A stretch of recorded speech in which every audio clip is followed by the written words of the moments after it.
We all know people that have been doing the same thing forever and they're not getting better. They put out 1,000 episodes and episode 1,000 is just as unlistenable as episode 1. When people think about consistency and compounding, people might have this idea that I should be creating my show 2 or 3 years before it's really going to start to grow. But there's a lot of factors that play into why that happens. And it's not just doing the same thing for multiple years. So, Justin, I want to pose a bit of a question here to you about Warren Buffett, of all people. Okay. He actually started investing in the stock market when he was 11 years old. He is, as of right now, 93 years old, and he is currently worth $133 billion. My question to you is, how do you imagine the distribution of his wealth accumulation occurred throughout his lifetime?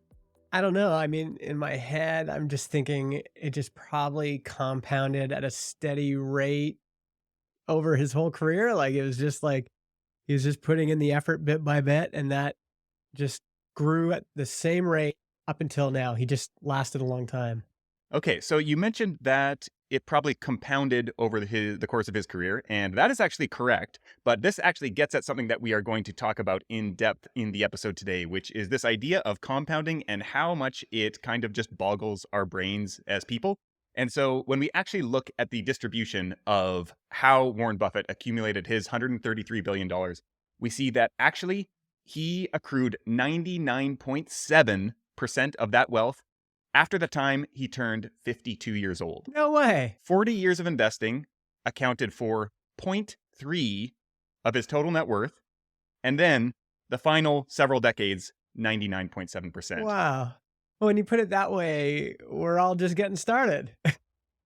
That's right. Yeah. And so one of the things that, people talk about with Warren Buffett a lot is that one of his advantages is that, yes, he has been a great investor, but he actually hasn't been that savvy. It's that he's been playing the game a long time and that he's just been consistently putting in the work, and that the longer that you stick with it, the more the gains begin to add up in the long term. And so this is something that applies equally to creative work. And I think it's something that's really frustrating. It's kind of mystical as a creator, because what we hope is that, things are going to grow linearly, that we put in a certain amount of effort and we're going to see the similar amount of reward for that. And what we see time and time again with many creators is you look at them, they might put in months, more often years, maybe even decades of work before things really start to turn upwards. And I'm curious, before we dive into some of how this plays out for podcasters and creators in general, is this something that you have experienced in your career? I think we're going to get into some of the specifics later, but what's your personal kind of story with compounding been?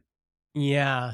I talk about this a lot because we have this software business and people ask me, like, how'd you do that? And they want me to give them tips as somebody who's just starting out. And what's difficult to convey is that starting that business was just built on layer upon layer of experience that's not easily transferable. My Mm, experience is not easily transferable. And it's not until you look at all those layers, all that foundation that was set before we founded the business, that it makes sense. Once you can start unpacking it and going, oh, wow, first it was that, and then that, and then that, it adds up. It makes sense.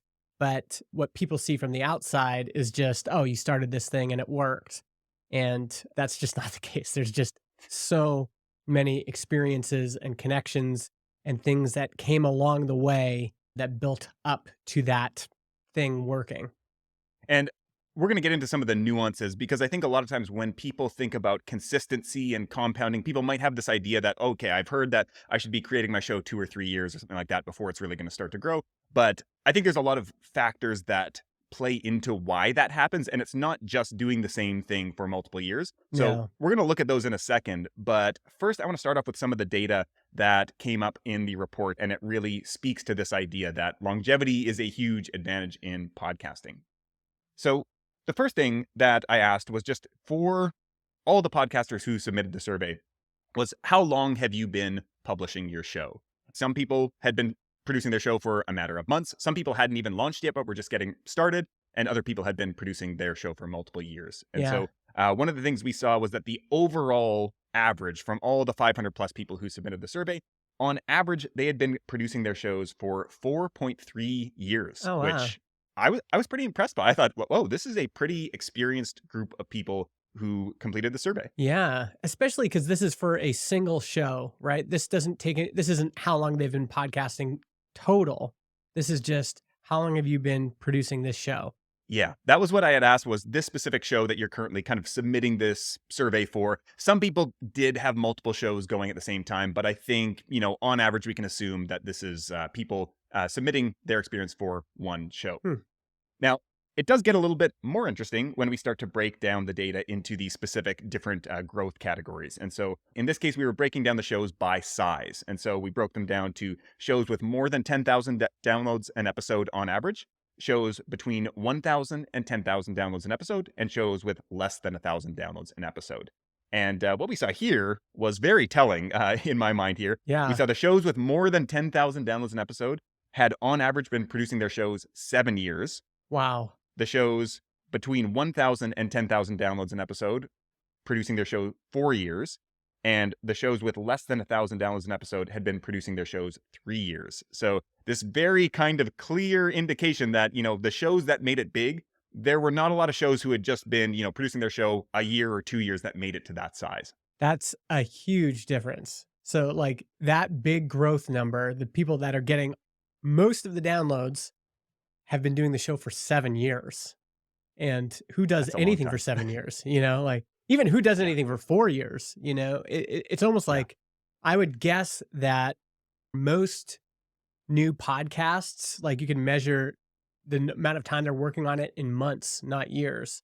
So, Yeah. this whole group is, I would say, way above average for what we would see in the normal podcasting ecosystem. Impressive to do anything for 3 years, 4 years, or 7 years, and then to have this clear correlation between time spent and the number of downloads you're getting. I guess that's the secret. We can end the show. You wanna grow longer? Just keep going, and, in 7 years, you too can have a show that's doing more than 10,000 downloads per episode. That's probably it. And we also looked at it from a couple other ways here too. And so, of course, years being active is one factor. That's a little bit hard to tell. It doesn't really say, have they been producing consistently for that long? What goes on there? Some people do have breaks, things like that. Maybe you release one episode a year. That doesn't really tell us much about that. So I also looked up using the listen notes data actually for the shows that I was able to find that for, which was the majority of them. And I looked up how many episodes have they released overall, all time. And so what we saw here was that the shows with more than 10,000 downloads an episode, the median number of episodes they'd released was 286, so getting close to 300. The shows between 1,000 and 10,000 were 127 episodes, so less than half, Mm. fairly significantly lower than half. And then the shows with less than 1,000 downloads an episode were just 52 episodes published. And so Mhm. this is actually, I think, a little bit more interesting to me because in the years active data, there was 3 years for the shows less than 1,000, and 4 years for the shows that were 1,000 to 10,000. But the distinction is much different between number of episodes published, where Mhm. 52 episodes for the smallest shows, 127 episodes, so more than double for the next tier, 1,000 to 10,000 downloads an episode, and then again more than double up to that highest tier of more than 10,000. And so here we've got years, but also the number of reps that they've got in with just producing episodes, which I think that's a huge, huge factor to consider here as well. Yeah. You know what I like about this is I can visualize with this show. We've been doing this not even a month, 2 months, I don't A know. month, I think, something like that. And so, and we're at, I don't know, 300 downloads per episode or something. And so I can imagine a graph, going out into the future, like, oh wow, like if we just kept producing episodes every week and did it more than a month, did it like a year and then 2 and then 3 and then 4, I can imagine us getting to thousands of downloads per episode.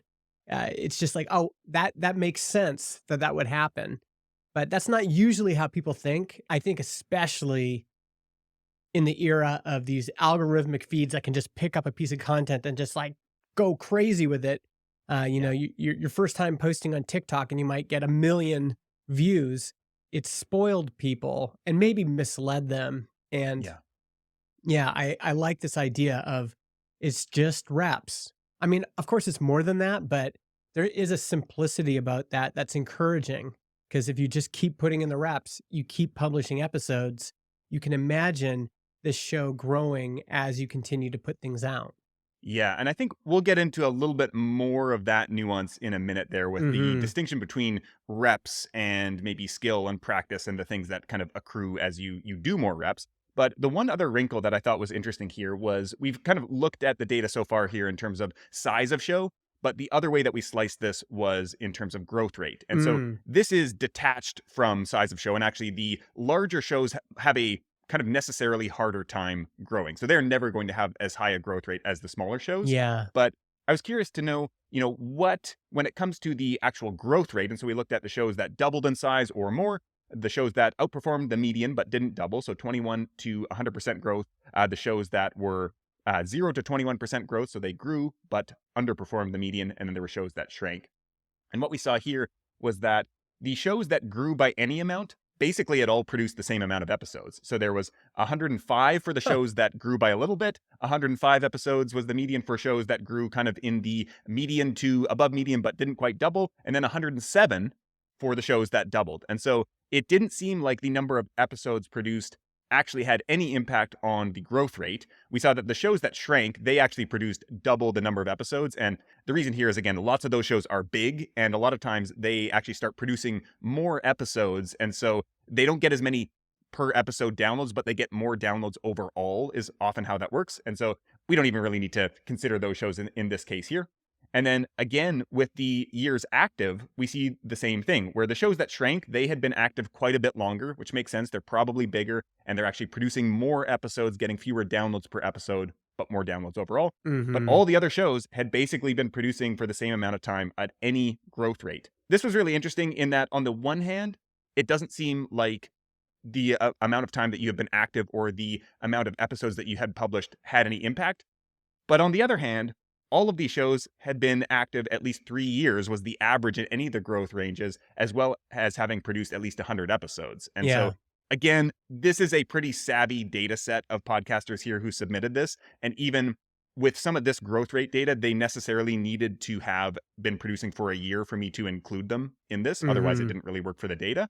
And so, there's some nuance here, but I think that that is really encouraging. I think for most people that it's not like you can't grow really quickly if you haven't produced, a certain amount of episodes. Yeah. There's another thing I would like people to consider, which is we're talking about shows that have gone on for years and years and years, and it just makes sense that the listener would want to move on. So not every Mhm. show can last forever. And we have this idea in podcasting because there are some shows that have just been around forever. But I bet you a lot of those shows, like even I read a piece on This American Life, partly because of this new iOS thing where iOS is now recording less auto downloads. Their numbers are dropping. And Mhm. with anything that's mature, you've got to imagine that you're eventually going to hit your ceiling and then eventually things drop off. That's how things work. There's Yeah. very few things that grow, 100% year over year forever. That just doesn't happen. So there's kind of two lessons. It's like this takes a long time to get this right, to build up an audience. But then it also makes sense that you can't keep that audience forever. You might need Yeah. to start a new show, a new fresh thing, and then ask that audience to follow you to the next show. But the idea of, I'm going to do this one podcast forever and it's going to grow every single month forever, it's not going to happen. That doesn't happen with anything. Let's get into this idea of compounding returns and explore it a little bit more. So I think about it in terms of like exponential growth. And so we can think of like linear as in a straight line Mm, where it's like the steady line, effort in equals results out, where compounding, it becomes detached from your effort at some point. And mm, so you might put in a ton of effort into something, or you're investing into your retirement account, and it's just like you're not gaining that much interest for a long time. But then toward the tail end, much like Warren Buffett, all of a sudden, every year, you're earning millions of dollars in interest, or in Warren Buffett's case, hundreds of millions of dollars in interest from your investments that they're pulling in. And it's totally detached from any effort that he's putting in. It's just that the base kind of principle in this case it keeps on growing and growing, growing, and it's accruing more of that returns. And investing is a pretty simplistic way to look at this because we've essentially just got, okay, we put money in and that gains interest. But I think with something like creative work, where it gets really hard to understand why this happens. We think, oh, I just keep doing this, and the more effort I put in, the more it's going to grow. yeah. But really, the some of the reasons behind that compounding are, for one, the more work you put out there, the more surface area you give people to discover your work. But then there's all these other factors where your skill improves. Each episode, hopefully, that you put out, you're getting a little bit better. Whether or not you realize it or not, it's really hard to do 300 episodes and not be better than you were at episode one. And, Mhm. to your point here, like we're, 10 episodes in at this point that we've released, we've maybe recorded 15 or something like that. And we've experienced already in this short amount of time, like things have gotten tighter. It's getting to be more natural to record them. We don't have to do as many kind of retakes, things like that. Yeah. And, when you mentioned like being able to look ahead over several years or 300 episodes and think, oh, yeah, I could see where this could go in terms of audience growth. I was kind of thinking, I can't even imagine where this would grow in terms of our skill development around this and how Mm. our rapport would change and how we would kind of know how to play off each other and Yeah. all these other things. We'd probably start to accrue other things as well, where maybe we start to get some income for the show. And now we get to invest that back into video production or advertising or something else that then amplifies the level of the show further. So it's now a better show, which then creates this flywheel where it grows further. We get more income. We get to invest that in further. And that's when we really start to see some of this compounding returns. It's like all of these things are coming together to incrementally improve every little aspect of everything, both us as people and as creators, as well as the show itself. And so it's not just about doing the show more, the same show. It's like, how are you actually stacking little brick by brick by brick that eventually adds up into this much better, bigger show? Yeah. And the other thing that's hard to get right from the beginning is this understanding of the audience and what resonates. You kind of gradually build up Yeah. this sense of taste, but not just a general sense of taste, but a sense of taste for this particular audience. Like what resonates with this group, what drives more engagement. And that takes time. It takes time. It's Yeah. lots of feedback. It's like we're going to run into people at Podcast Movement and we're going to get feedback there. We're getting feedback in, our inboxes. We're getting feedback in surveys. And we are starting to get this intuitive sense of what the audience likes. Hmm. And you can't do that overnight. That's a compounding return. James Clear has this metaphor of an ice cube melting. Like you raise the Mm. temperature by 1 degree, nothing happens. You raise it by another degree, nothing happens. You keep raising it by a degree. And in a sense, it's like, wow, we're putting in all this work. We keep raising the temperature and this ice cube hasn't changed. And then suddenly it crosses a threshold and starts to melt. And it feels like it's Yeah. happening all at once.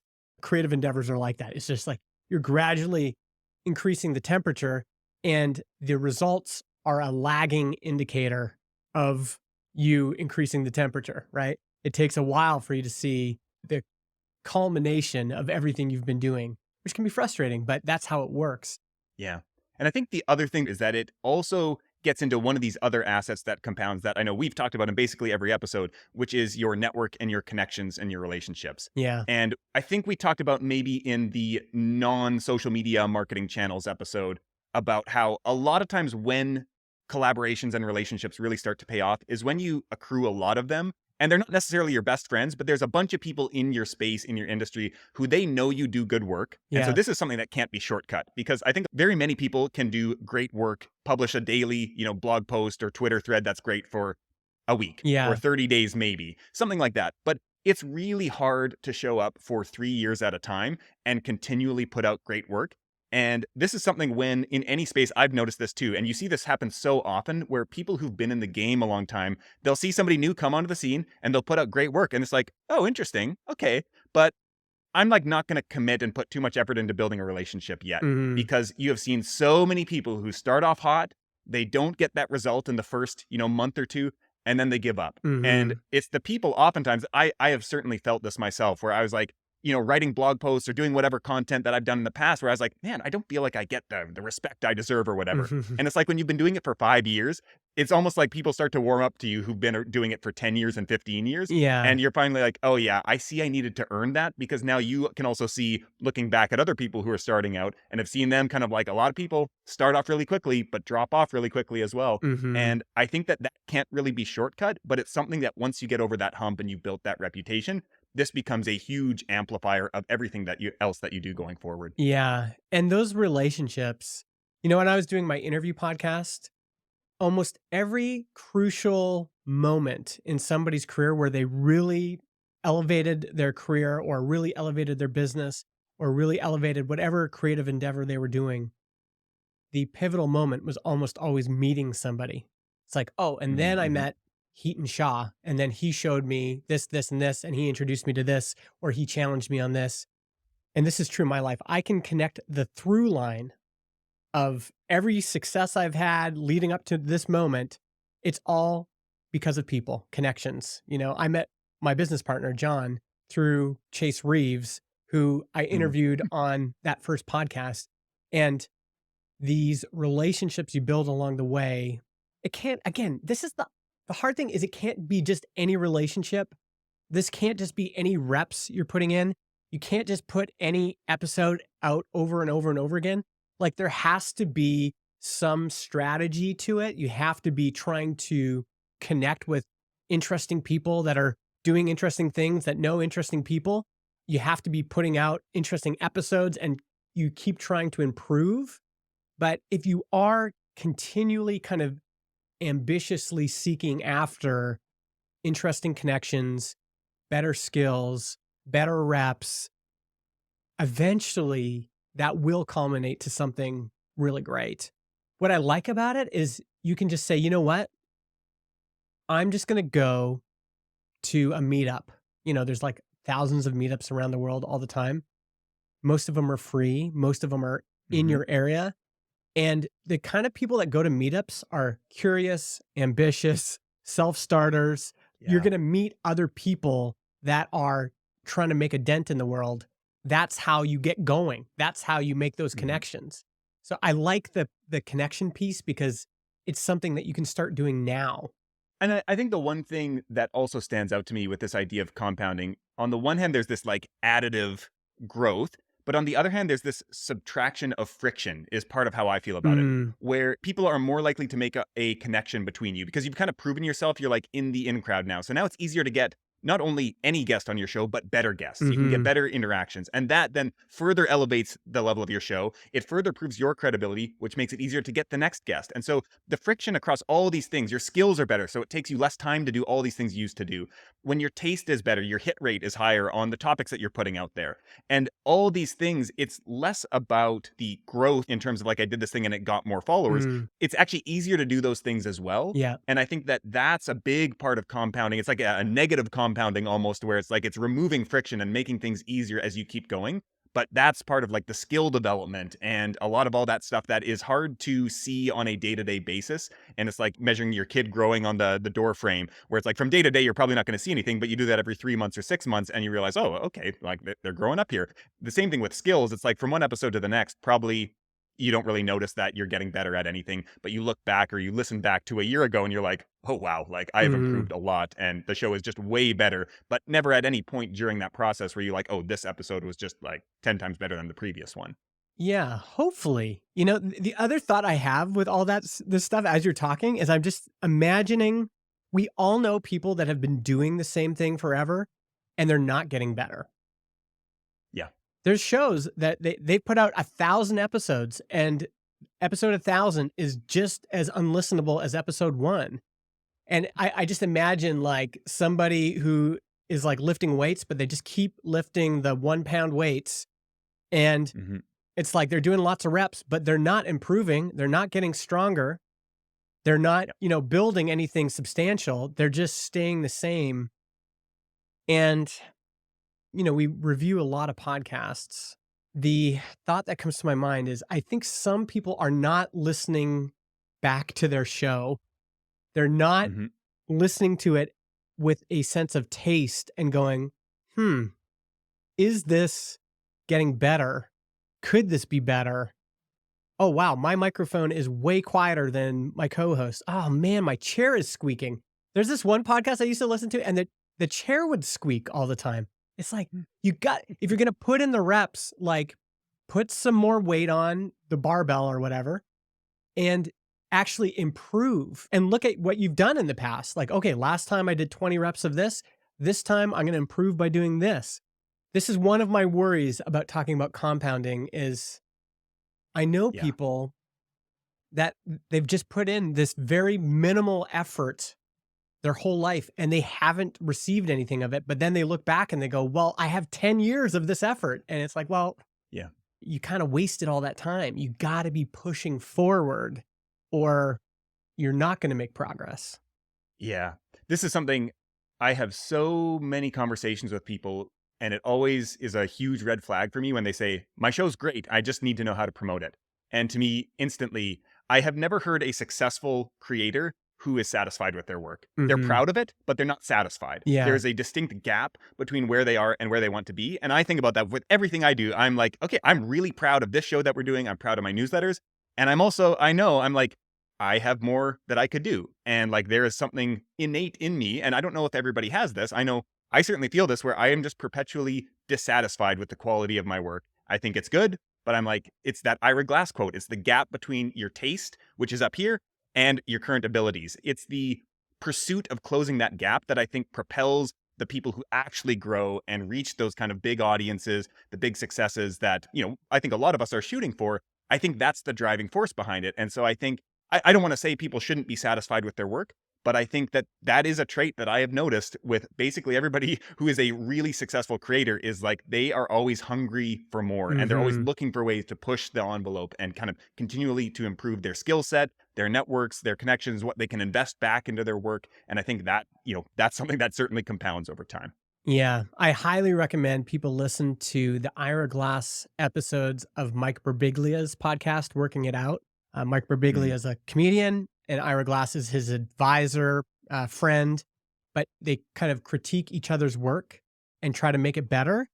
And just entering into that world and seeing how people who are kind of at the top of their game, how they try to level up a bit of comedy or a narrative podcast is so fascinating. And I think you would get a sense of, oh, wow, this is kind of what I should be aspiring to is work at this level and self improvement at this level. All right. So to close up the episode here, we've talked a little bit about some of our backstories here. So I want to get into some of the backstory creative projects that you've had that have kind of led you to now, co-founding a podcast hosting platform, Hmm. being on this podcast here. You've got a currently active newsletter as well. But I know that you have a long list of other creative projects that have kind of brought you to this current circumstance. I mean, I think about this and it's just when we talk about luck, you know, I was lucky. I was born in 1980 in Canada to two parents that really encouraged our creativity as kids. We got our first computer in 1985. And so I had early access to computers. And then I listened to a lot of talk radio. I grew up in Alberta. And so there's just a lot of conservative talk radio. My dad loved it. A lot of public radio too. The other thing about the 80s and 90s is we had tape recorders just sitting around everywhere. And so as kids, we would pretend to have radio shows all the time because it was like the funnest thing in the house. It was just like you hit record on this thing and you can like record a little show and then play it back and then play it for your parents. Started making movies in the 90s, had a VHS camcorder that I found. It was like producing all that stuff. Got on the internet in probably 1990, Wow. even before the web. The web came when I turned 13, and I was there for all of that. I also grew up in the evangelical church, and in church, you get so much practice, especially in evangelical churches, with public speaking. You just get to speak all Mm-hmm. the time. And so there was a time where I was like speaking at least every week publicly. And that really helped me, to be doing that from, let's say I started doing that when I was 15, and it was like almost weekly up until I left the religion when I was like 28. Like that's a lot Yeah. of time to be putting in reps for public speaking. I did local rave events. I started a business in college doing web design and video production. I started my first podcast in 2012. Through that podcast, I just met lots and lots of people. This guy, Chase, invited me to go to the XOXO festival in Portland. That's where I met John, my business partner. Him and I hung out every year after that at this festival. We kept going back. And then eventually all of that culminates to the point where we can launch Transistor. And then there's like a million other details that matter. Like I'd been writing Yeah. a blog since 2008. I had been sending a newsletter since 2008. I had been building a Twitter audience since 2012. Like, it was just like every little thing, every piece of Lego in the building got put in along the way and kind of culminates to where I am today. So one of the things that stands out to me is that no one of those things is probably, you could make the argument maybe that, meeting Chase Reeves and like getting invited to the festival, that is a pivotal moment. But most of those things, it's like no one thing contributed wholly entirely to your success at any point. It's like it's the accumulation of all these things over time. Yeah. And I think that that's what's frustrating to people when they want that, like, okay, what did you do to get this? And you're like, you read off that list and you're like, well, this is what I did. I was a Yeah. youth pastor and I spoke it when I was 15. I was speaking every week and that led to this and this led to this. And they're like, well, that isn't very helpful. And it's like, but it's the truth. Yeah. And I think like that's the unavoidable truth for everyone. There's never one thing. And I think a lot of people, when they find their way to the show or creative work that really clicks for them, it's kind of this clear consolidation of all the stuff that they've done in the past, where they actually stop doing the thing they're supposed to be doing that everybody else is doing. And they're like, oh, I'm just going to do the thing that my whole life experience has made me the only person that can do. And I Hmm. think like when you finally own that and settle into that and maybe even stop resisting that, that's the point where it's like, oh, now we can actually make some progress here. Yeah. Yes, absolutely. That's how it works. And if I was going to give some blunt kind of advice, I would say the key really is getting out of the house, getting out of your comfort zone, putting things out into the world, going and forcing yourself to meet people. The first time I went to Podcast Movement, I'm an extroverted person. I'm a social person. I love meeting people. But I get into my hotel room and every part of me is thinking, I don't want to go out there and just walk around Yeah. hoping I'm going to talk to somebody. Like, it's awkward. It's hard. Hmm. But every single time I pushed myself out of the hotel, and I'm not going to make any progress in the hotel room, but I'm going to increase the chances that something could happen if I'm walking around and trying to create some connections. And unfortunately for me, the first 3 people I tried to connect with, it was just like, they were not fun experiences. I just felt kind of rejected. But that's kind of how it works. You got to be Yeah. willing to take some lumps. You got to be willing to get out into the dangerous, crazy world and try some things. So the evidence is people who get themselves out there, they're doing things. They're not staying in the metaphorical hotel room. So for mine, I was really curious. I kind of started writing this list a few months ago for some workshop that I was doing. And then I went back to it and realized, oh, there's actually even more here. So I started just writing short stories as a kid. And so I was like a reader. I would wake up like at 5 a.m. every morning so that I could get like 2 or 3 hours of reading in before school. Like I'd wake up way before my parents. And I would write as well. I was back home last summer and my mom pulled out like the memories treasures box. And there were all these books that I'd never had no memory of from when I was like 6 years old, 7 years old, that I'd written these really silly little like generic stories. But I was like, Wow. okay, that's interesting. I never really realized that my like love of writing went back that This far. is why And your so, newsletter is so good. yeah, there's 30 years of I've practice been, almost at this point. just as an aside, I'm just going to speak to the listener right now. Listener, I always read Jeremy's newsletter and I'm always like, how is this so good? It makes me so jealous every time I read, and he puts them out so frequently, and every one is a banger. And he's always got great metaphors and stories, and it drives me nuts. Well, now we know how you developed There we go. that over time. Yeah, and so that was really as a kid I started doing that. I didn't write a lot. I don't really have that memory, but clearly it happened. There's the evidence to prove it. Hmm. But in junior high, I started experimenting with angsty poetry as many teenagers do, and so that was something that I leaned into that, and that turned into songwriting. And so then I started playing in metal and hardcore bands, and so there's both writing music as well as writing lyrics, Hmm. and the performance aspect of it. I've probably written 7 different blogs. Many of those were like very short run. Some of those were longer. Played in multiple bands, released music and wrote music under 4 different kind of personal projects. I produced albums for other people. So acted as a, in hindsight, being a producer, like a record producer, is very similar to what I do now with coaching around podcasting. And I only realized that recently. I was like, oh, this has always been something that I've been inclined to. Hmm. And this is just a different manifestation of it. So I thought that was fascinating. I wrote a very short-lived philosophy blog, which is also like I take that lens to everything that I do. I wrote a pretty philosophical photography blog for a while, which now has come into the podcasting to some extent. I did several different travel blogs. I was a photographer for a while, did wedding photography, did travel photography. I had a travel vlog for a time, maybe 8 or 10 episodes, which that was my first experience video editing. And that was doing all the filming and B-roll and everything. That was an interesting experience. Learned a lot there. Mhm.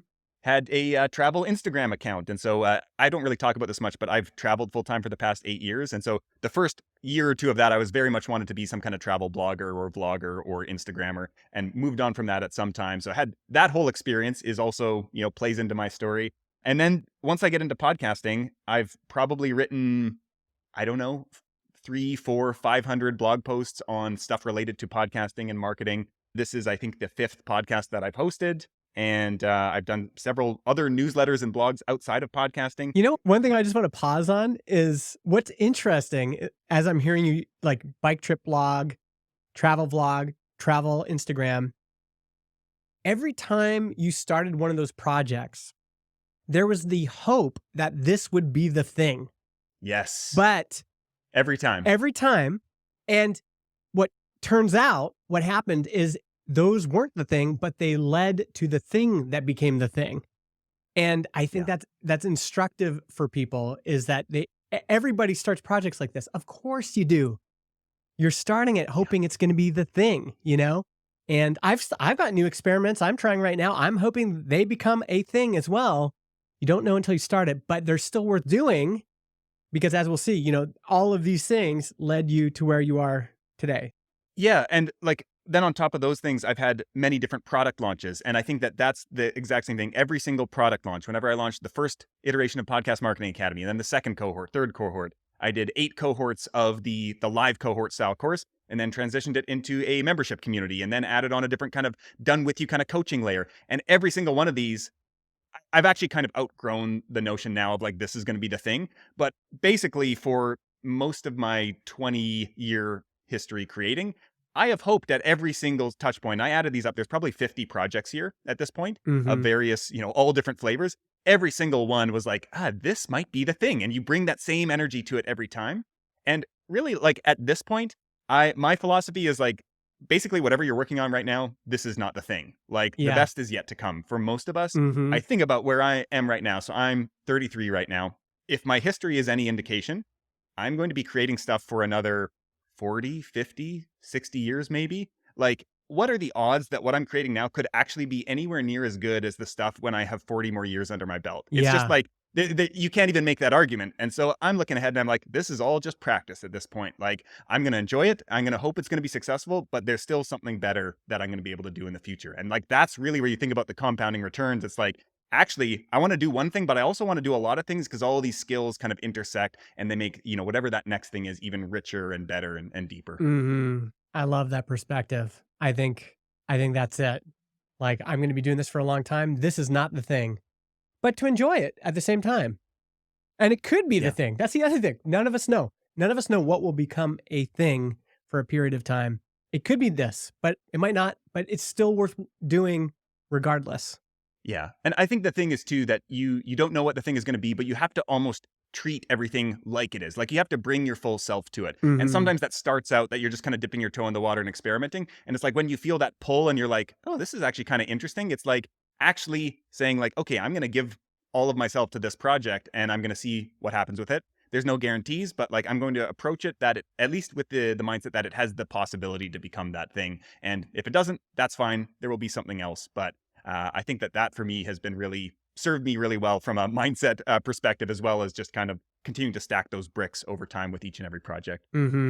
Yeah, I love it. I love going through these. It's so helpful. I think the only other thing I'll add is I think when we're talking about putting in these reps, one way to accelerate your progress is to get mentorship, is to get a group of friends who are also trying to do interesting things to critique your work, to help push you a little bit. There's many times in my life where I could have gotten better faster if I had been open to critique from trusted people. And some of the best times in my life were, I think I've spoken about this before, but I was on a retreat with James Clear, the author of Atomic Habits, and he pulled me aside and he said, Justin, I think the thing you're working on right now is not going to get you where you want to go. And just to have somebody be very kind of clear and blunt with me that you should keep going in motion, you should keep moving, but this thing is not going to get you where you want to go. Or this thing could be better. If you want to get 2,000 downloads per episode, you've got to fix your sound quality. If you're going to get to 10,000 downloads per episode, these episodes have to be tightened up. They got to be more interesting. So to have people in your life that can do that for you, maybe a secret WhatsApp group where it's just a group of friends and you're just all super honest with each other. Those kinds of groups and relationships have been really helpful for me. Yeah. And you just hear that time and time again throughout history. You hear about C.S. Lewis and Tolkien, that they wrote together and they had a whole group that really fiercely critiqued each other's work. Mm-hmm. And you hear it again, like Mr. Beast, I know, has talked about this, where he had a group of YouTubers where basically every day, all they did from sun up till sundown was they looked into the YouTube algorithm and they dissected everything that was going on. They gave each other feedback. They made videos for months at a time. And that was their whole life. And you just see this trend pop up again and again and again. And I think, feedback for any of us is uncomfortable. And it's always the thing, though, that is necessary to get us to that next level. It's very hard to get there on your own. None of us can really see the flaws in our work without an outside perspective. Mm-hmm. From the right perspective, like just drive by comments from people on the internet. I'm not as interested in those as somebody who I know has good taste, who's done what I'm trying to do, who is excellent at their craft, who can look at me and go, okay, I see what you're trying to do there, but here's how to improve. Here's what you need to do to get to the next level. That's what you want. Ignore the haters on the internet still. That we're not telling you to entertain them, but find a trusted mastermind group or a gang of friends who are really focused on getting better.